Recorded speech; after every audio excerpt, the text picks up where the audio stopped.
Olá, bem-vindos a esta aula sobre então a ANOVA fatorial mista.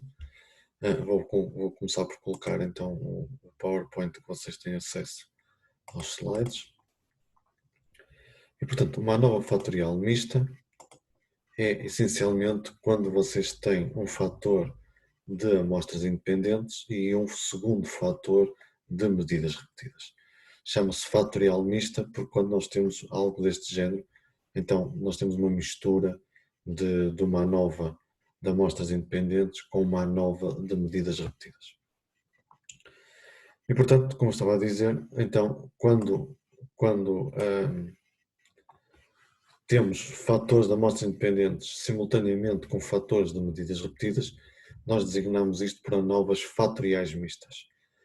Geralmente estas ANOVAs são de efeitos fixos e, portanto, não confundir com aquilo que nós vamos ver nas próximas aulas, que são as ANOVAs mistas, ou melhor dizendo, os modelos mistos, se é que está mais correto.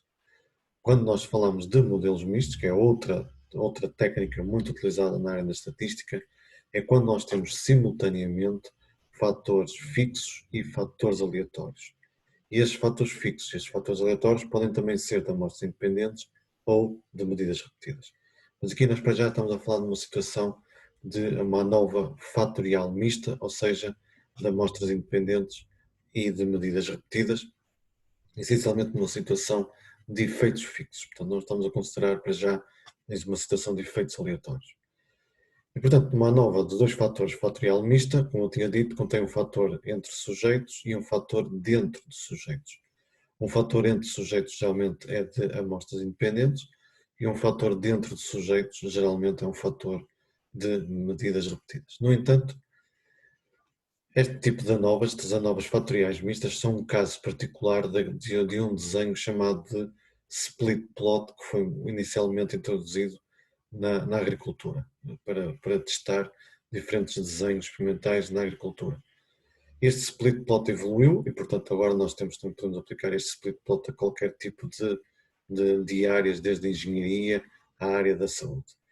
Este split plot, na sua versão mais simples, é quando nós temos um fator de difícil manipulação, que nós muitas vezes vamos dizer que é o nosso fator de amostras independentes, e um segundo fator de fácil manipulação. Portanto, se vocês pensarem, vocês podem dividir a vossa experiência num fator de difícil manipulação, e, por exemplo, nas linhas e nas colunas ter um fator de mais fácil manipulação, que então seria mais fácil controlar este segundo fator. No entanto, como eu tinha dito, geralmente este fator de difícil manipulação é um fator de amostras independentes e geralmente o fator de fácil manipulação geralmente é o fator de medidas repetidas. Nem sempre será o caso, mas nos exemplos que nós vamos ver aqui nesta aula será sempre esta situação que eu acabei de dizer. Portanto, o fator de amostras independentes será o fator de difícil manipulação e o fator de mais fácil manipulação será o fator de medidas repetidas, como por exemplo ao longo do tempo, o estudo ao longo do tempo.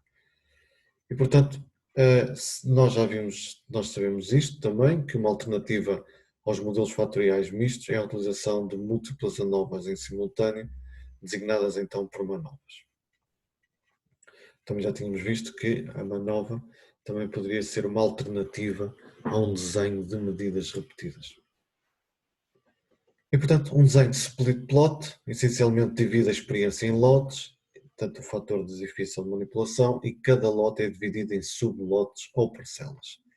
Por exemplo, se nós tivermos dois lotes de terreno, mais água ou menos água, foram divididas em 4 parcelas iguais e cada parcela foi plantada um tipo de cereal.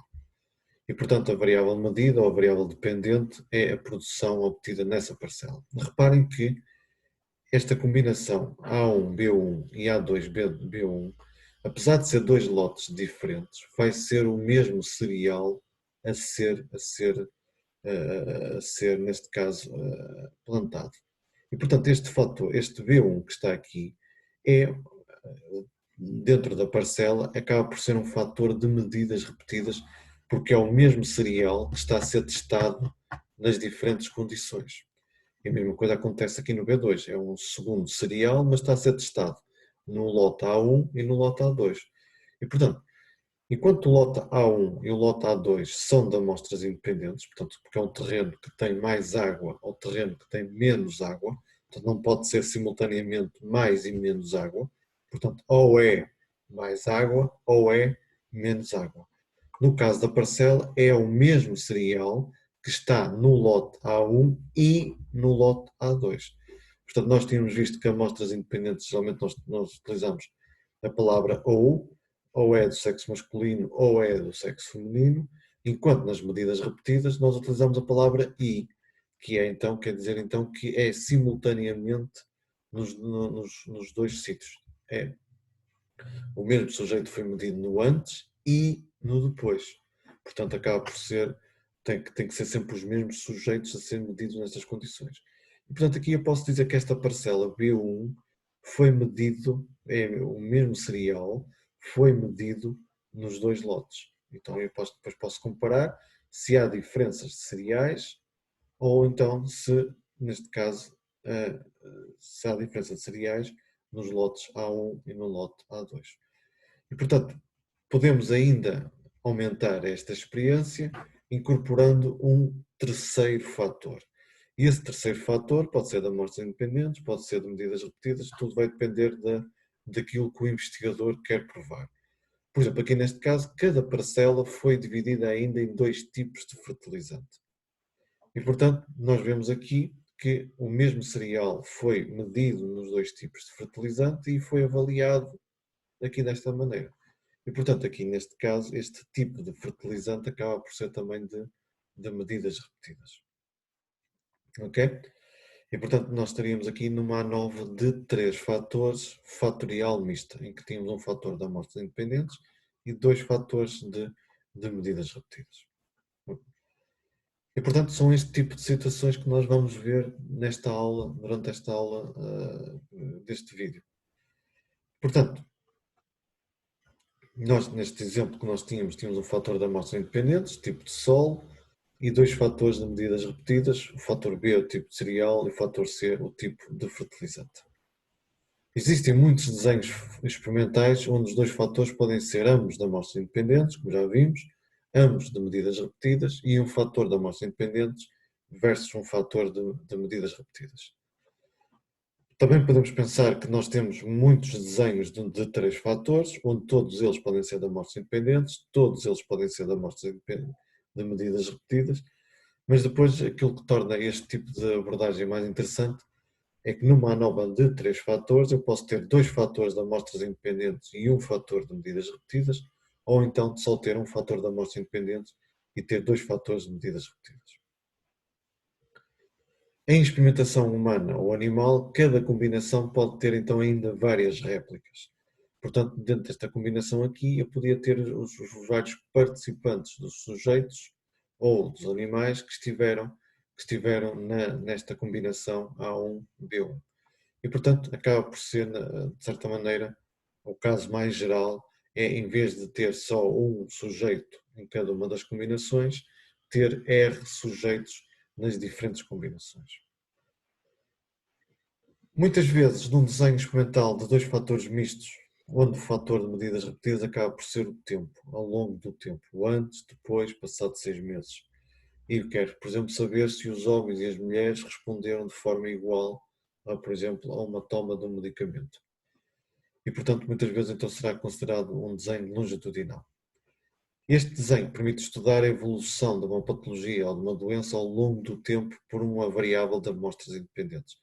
E, portanto, acaba por ser um desenho que é muito aplicado na prática, porque nós conseguimos ver a evolução da doença ou a evolução do tratamento ao longo do tempo por fatores de amostras independentes. E depois aquilo que o investigador quer verificar é que vai determinar qual é o número de fatores nesta experiência.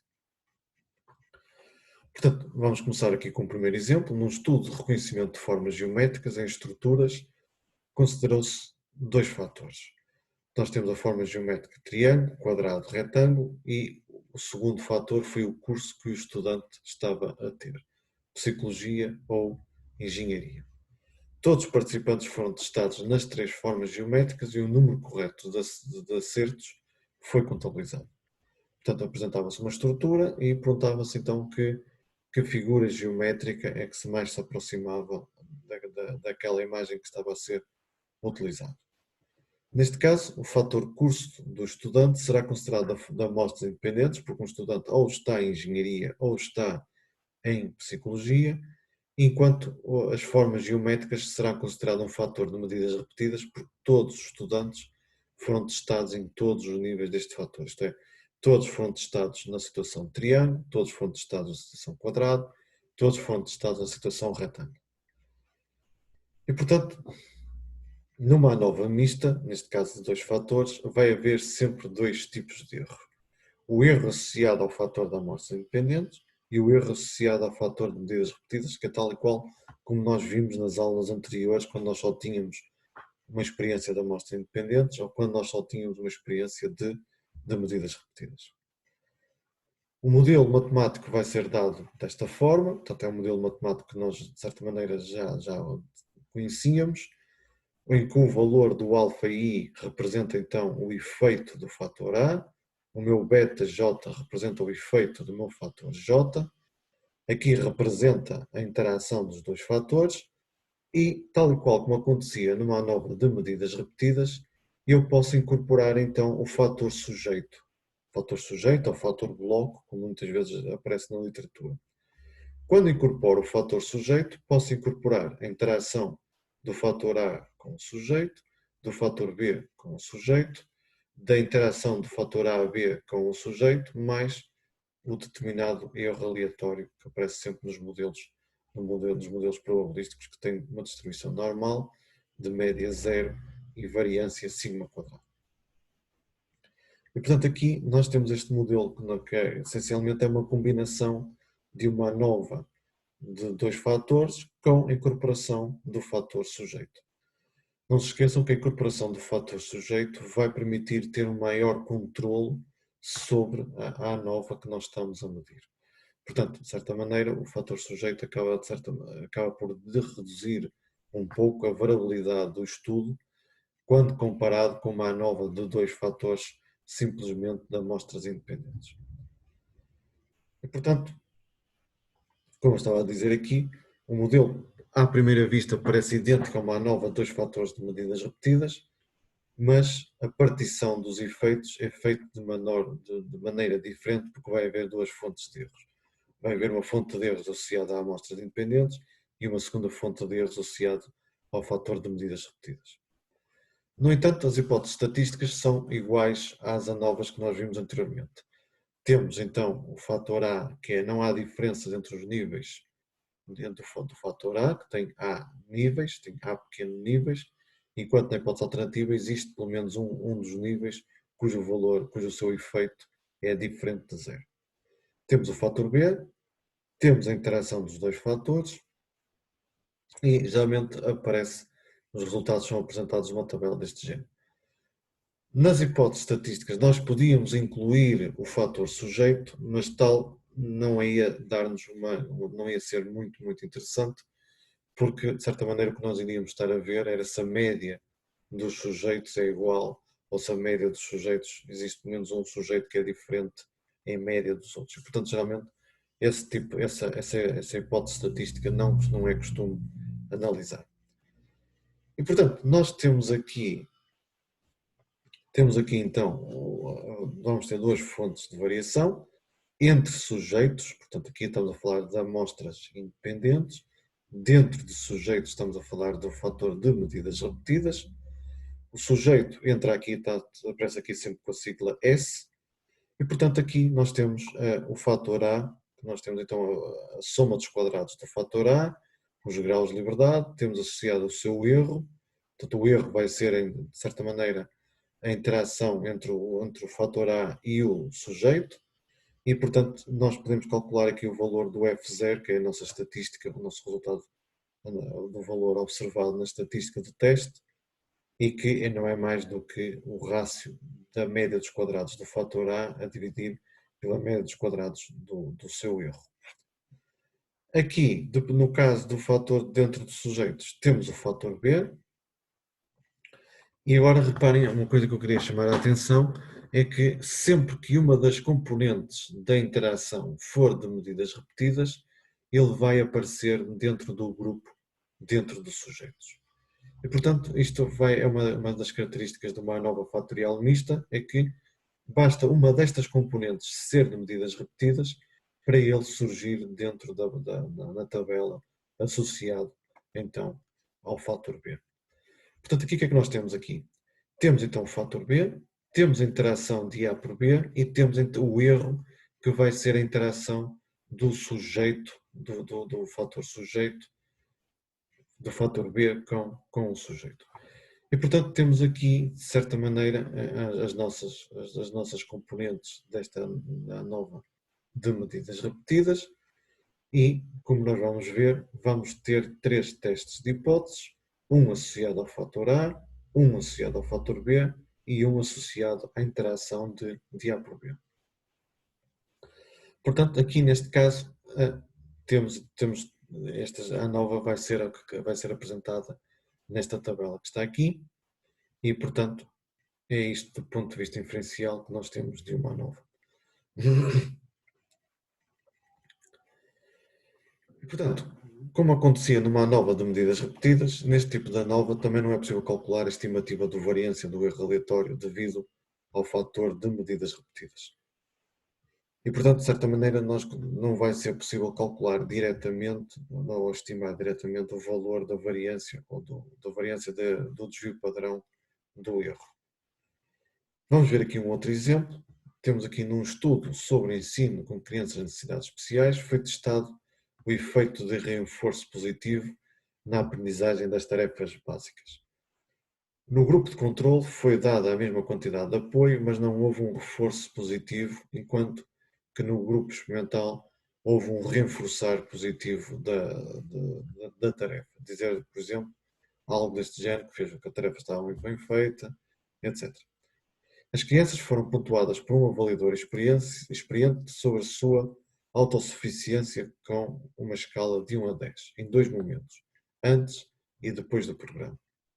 Então aqui, neste caso, o que é que nós podemos ter? Portanto, essencialmente temos que começar a pensar nesta experiência quantos fatores nós temos, neste caso nós temos 2, quais são os fatores, temos o fator grupo, que tem 2 níveis, temos o grupo de controle e temos o grupo experimental.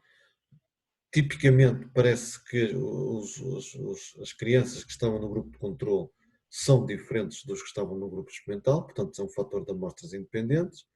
E depois foi avaliado, o mesmo conjunto de crianças foi avaliado no antes e depois do programa. Portanto, este fator avaliação ou tratamento, vamos ver qual foi o nome, o nome do fator pode haver vários sinónimos e, portanto, de certa maneira, vai ser o nosso fator de medidas repetidas. Portanto, temos aqui então o fator grupo, temos o fator momento, cada um deles com 2 níveis, e a variável dependente é a pontuação obtida numa escala de 1 a 10 sobre a autossuficiência daquelas crianças. Esquematicamente podemos ter uma tabela de dupla entrada, em que nós temos aqui o fator grupo, temos aqui o fator momento. Nós podemos aqui olhar para a caixa de bigodes para tentar perceber se existem, primeiro, observações atípicas ou outliers, e depois tentar perceber se existe ou não uma diferença, se nós conseguimos ver aqui uma diferença de padrões nos resultados. Temos aqui o grupo de controle e o grupo experimental no pré, e o grupo de controle e o grupo experimental no pós. É possível ver que entre o grupo de controle pré e o controle pós há uma ligeira subida, portanto, de certa maneira, as crianças melhoraram um pouco. Vemos aqui que há mais variabilidade, apesar da mediana manter-se mais ou menos ao mesmo nível que no caso do pré. No caso do experimental, vemos então que aqui houve uma melhoria considerável e, portanto, em princípio, então, quer dizer que houve o fator de interação existe e, portanto, é isso que vamos tentar ver se aquilo que acabamos de observar aqui é concretizado ou não com os resultados da ANOVA. Portanto, os resultados da ANOVA do tipo 3 estão aqui apresentados nesta tabela.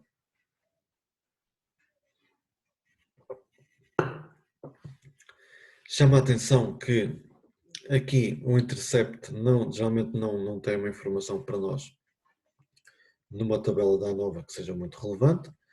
Temos aqui o fator A, o fator B e a sua interação. Reparem que, da maneira como está aqui escrito, não aparece explicitamente ou aparentemente não aparece explicitamente o fator do erro, mas aparece. Reparem que aqui a soma dos quadrados do numerador tem a ver então com o fator, enquanto a soma dos quadrados do denominador tem a ver então com aquele erro que eu apresentei naquela tabela da ANOVA. Portanto, é o erro que está associado ao fator de amostras independentes. E, portanto, isto vai gerar um F com graus de liberdade 1, 18, o valor do F é 0.209 e o valor do p-value é 0,065, é ligeiramente superior a 0,05 e, portanto, ele diz que não há diferenças entre os dois grupos. Reparem que numa ANOVA de dois fatores, como eu tinha chamado a atenção, quando se avalia o fator isolado, ou quando se estuda apenas o fator, ele está apenas a ver se o fator é idêntico, se os níveis daquele fator são idênticos ou não, independentemente do que acontece no segundo fator. E, portanto, geralmente eu não costumo prestar muita atenção aqui, porque ele está a testar o fator grupo sem tomar em consideração o fator do momento de avaliação. O mesmo acontece no fator do momento de avaliação, ele diz que o resultado é estatisticamente significativo.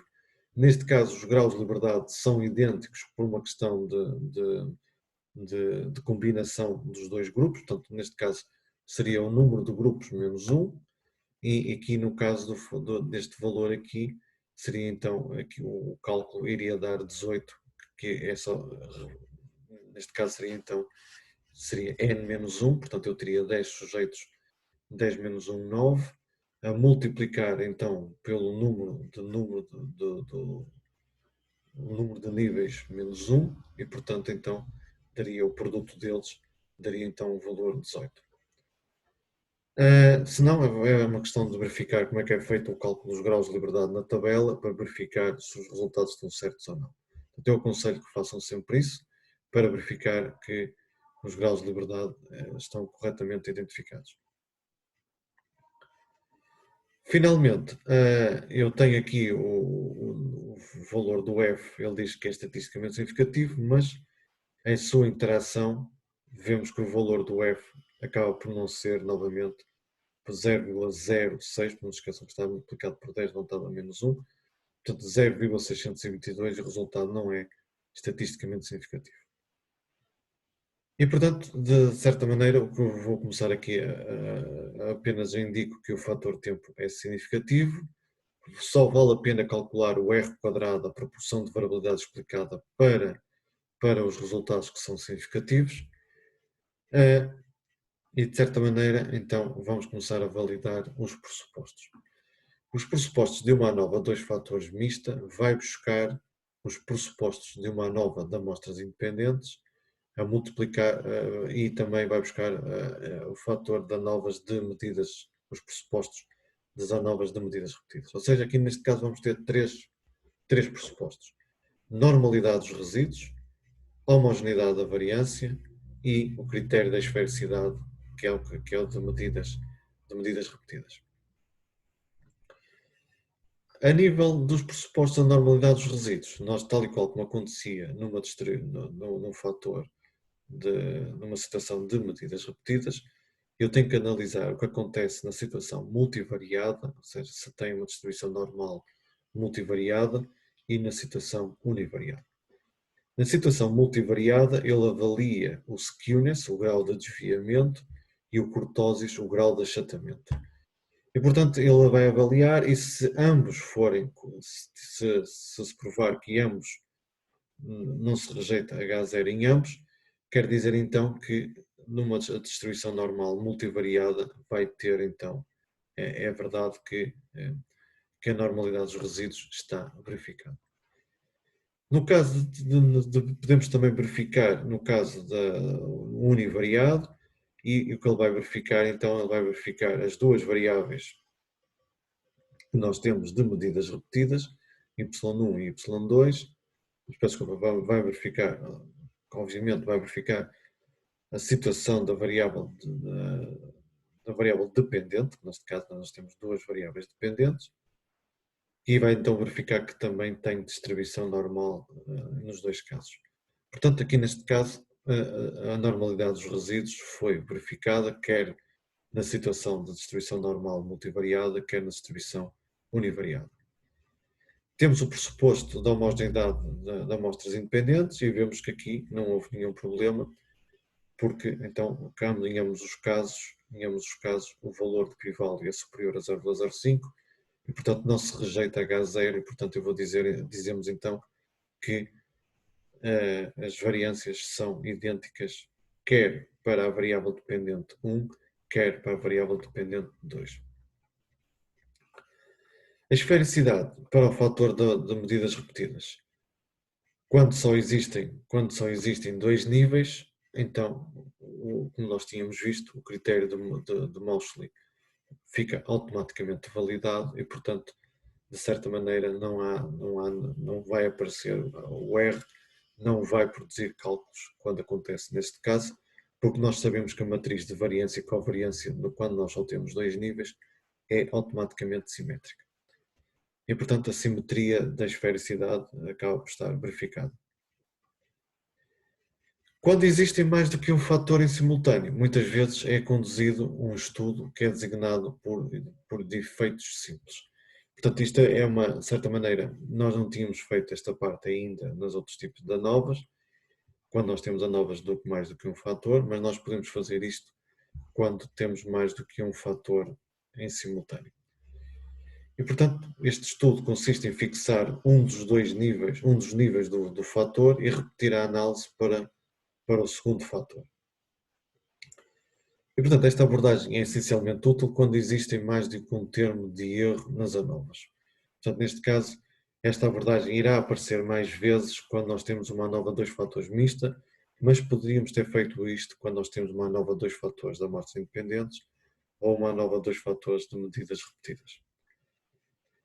E, portanto, no caso das ANOVAs fatoriais mista, existem dois termos para o erro. O primeiro termo para o erro aparece associado a amostras independentes, como vimos, e o segundo termo aparece associado ao fator de medidas repetidas. Portanto, fixando os níveis do fator de medidas repetidas, neste caso fixei o momento pré, portanto o momento pré ficou fixo, e vou então estudar o resultado que eu obtenho, isto é, o que eu vou obter para o momento pré, eu vou comparar o grupo controle contra o grupo experimental. E vejo então que não há diferenças estatísticas entre estes dois grupos. Quer dizer então que no momento pré, ambos os grupos estavam nas mesmas condições. Repito a mesma situação para o momento pós e verifico que de facto entre os dois grupos não há diferenças significativas entre eles. Fixando os níveis do fator de amostras independentes, fixando o grupo de controle, nós temos o resultado da ANOVA, que diz que para o grupo de controle há diferenças entre o antes e o depois, o resultado é estatisticamente significativo, quer dizer que, de certa maneira, entre os dois momentos há uma evolução neste grupo, portanto houve um aumento da autossuficiência neste grupo, e quando eu faço para o grupo experimental, também verificamos que o resultado também é significativo. Então, a nossa pergunta fundamental era se existia ou não interação, e neste caso que nós estamos aqui a ver, a interação que essencialmente era um reforço das atitudes positivas no grupo experimental, nós conseguimos ver que, pela caixa de bigodes, que de facto há um aumento, mas como houve um aumento nos dois grupos, acaba por não ser o efeito desse reforço positivo, acaba por não se ver. Portanto, o resultado que nós podemos tirar da interação é que o facto, os dois grupos têm uma melhoria nos dois grupos. Na caixa de bigodes conseguimos ver que no grupo experimental que a melhoria é um pouco mais visível, mas não é suficiente para podermos dizer que existe interação entre os dois grupos. Como acontece em qualquer ANOVA, sempre que se rejeita H0 é possível fazer comparações múltiplas. E, portanto, os métodos de comparações múltiplas são idênticos aos que foram apresentados no fator de amostras independentes ou no fator de medidas repetidas. Nos contrastes, também é possível aplicar a técnica dos contrastes neste tipo de ANOVAs para termos comparações mais finas que não são possíveis ou avaliar nas comparações múltiplas ou, de certa maneira, com algo que o investigador queira ver com mais precisão. A função ls-means é uma grande ajuda porque permite estudar qual é a ordem do vetor que nós vamos construir e para depois colocar então os coeficientes dos contrastes, de maneira que a soma dos seus contrastes seja sempre uma soma nula. Também é possível calcular uma ANOVA não paramétrica e, portanto, o método que irá ser utilizado é aquele método que nós temos estado a estudar aqui ao longo das aulas, que é o método não paramétrico, que é o ART, em que só aparece a soma dos quadrados do tipo 1 apenas. Mas este é um método que aparece na literatura como sendo o melhor método atualmente para fazer este tipo de resultados e, portanto, só temos de ter atenção que ele calcula com a soma dos quadrados tipo 1, enquanto aquele nos resultados que nós temos a ver são soma dos quadrados tipo 3. Novamente, só para recordar, quando uma ANOVA é balanceada, ou seja, quando há um número de elementos é igual em todas as combinações, não costuma haver grandes diferenças entre a soma dos quadrados tipo 1 e a soma dos quadrados tipo 3. No entanto, quando passamos para ANOVAs não balanceadas, nós sabemos que a ordem de entrada dos fatores começa a pesar bastante e, portanto, podemos ter resultados diferentes consoante nós temos soma dos quadrados tipo 1 ou soma dos quadrados tipo 3. Vamos então ver aqui uma ANOVA não paramétrica, portanto uma ANOVA não paramétrica ART quer dizer Align Rank Transform, que é aquela transformação que ela faz nos resíduos antes de transformar os valores em posições. Portanto, todos os testes não paramétricos consistem em transformar os valores absolutos em valores de posições ou ranks. E a partir daí ele começa a trabalhar não com os valores absolutos, mas com as posições que eles ocupam. Só que este método é um método mais evoluído que os primeiros métodos que nós conhecíamos. O que ele faz é uma espécie de pré-processamento dos valores absolutos. Ele, de certa maneira, faz um pré-processamento dos valores absolutos para depois, quando transformar os valores em posições, os resultados serem muito mais exatos, serem muito mais corretos. Portanto, podem ver a aula que eu falo sobre isso, que é uma aula sobre a ANOVA de amostras independentes. Vemos que os resultados não diferem muito dos anteriores. Podemos também ver que, enquanto nós tínhamos os valores dos p-values já próximos de alfa para o fator grupo e para a interação, aqui não aparece nada disso. Portanto, o valor de p-value é muito maior. Nós podemos verificar que os graus de liberdade são exatamente os mesmos e, portanto, de certa maneira, então, só o fator avaliação entre o antes e o depois é que é estatisticamente significativo. O valor do R² foi muito próximo do valor que nós já tínhamos obtido e, portanto, de certa maneira, os resultados do teste não paramétrico confirmam os resultados da ANOVA paramétrica. Damos então mais confiança neste tipo de resultados. Vou fazer aqui uma pequena pausa porque, para não ficar um vídeo muito longo. Na segunda parte deste vídeo irei falar então sobre as ANOVAs de fatoriais mistas de 3 fatores. Mas neste caso então eu irei parar aqui, portanto esta será a primeira parte e depois irei falar da segunda parte, que é mais associada então a uma ANOVA de 3 fatores. Portanto, não percam a segunda parte do vídeo, porque de certa maneira acaba por ser uma situação que acontece muitas vezes numa situação prática, ter ANOVAs fatoriais mistas de 3 fatores. Então, fico por aqui nesta primeira parte do vídeo. Obrigado.